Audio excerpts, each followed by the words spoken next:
Hello, good morning, students. Today we are going to see the topic preparing and writing a winning resume from the unit resume building, personal psychology. So let us understand first what is the resume.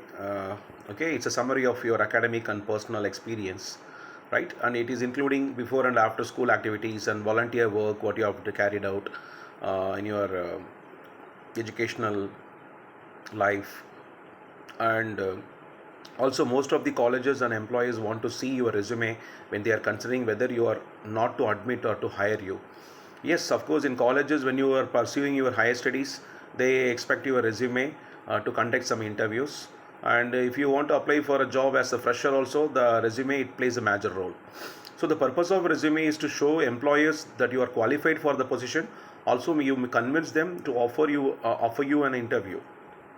So the information most of the interviews is carrying in a very organized manner. So those six components are categories of resumes. We'll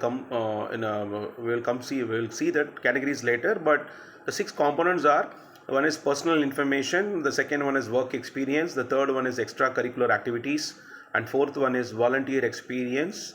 Fifth one is educational background, educational history, and the sixth one is the skills, competency you acquired. So let me tell you some tips for the better resume. You begin by assembling the basic sections of your resume. At this point, don't worry about the order of wording of each section. Just get information down. Okay, first when you prepare your resume, you collect the details and data and the information what you have, what about yourself. Then the second one is you have to prefer a writing tool which works best for you. For example, you may prefer to write a yellow legal pad before starting a document on your computer. Write it in a manual, in a paper, then you can type it in the computer in a document. So to show the employers what you are capable of is including summary of qualifications. So make good use of keywords. Okay, integrating information that you have gathered in your research. So target the job description if it is possible. In your when you are preparing your resume, you have to be very focused on these things. Also, you have to keep the length as very important. I should not keep maximum pages. A professional graduate, a recently passed out graduate resume should be between 1 to 2 pages, not more than that.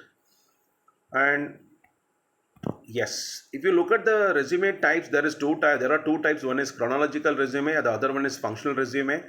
As I told you in one of my session, chronological resume it's always carries your educational background, all these primary details, and usually the experienced people will not prefer it. The freshers will prefer chronological resume. It's completely skill oriented, but functional resume also it is similar to that, but it is based on the job description. You can customize that functional resume, so that there is a true difference into that. And when you look at the other two categories, resume templates are professional resume template. You have one example here I have given in the right side, and the left side is the combination of both chronological and functional resume. So when you see the example of a professional resume, how it looks like, it starts with a career objective. Then it is the professional experience, the educational working experience, all these things. On the right side of the resume, you can see that right side of the resume, you can see that educational background and followed by the relevant skills, etc. So this is where you need to get focused how the resume can be constructed in such a way. So there are various steps to writing a winning resume. If you see step 1, understand the purpose of your resume. Step 2, choose the right format or template. Step 3, contact information and header. Okay, keep the header proper, keep the informations organized. Then you have to craft step 4, craft a compelling summary or objective where you can highlight your vision, mission, goal, etc. And step 5, showcase your work experience. That is very important. Even though if they don't have any work experience, you can showcase some internships you have undergone. Step 6, highlight your skills. The skills are playing a major role in constructing your resume. Also you have to showcase your education and certifications in a very organized manner, either it is in a table format, etc.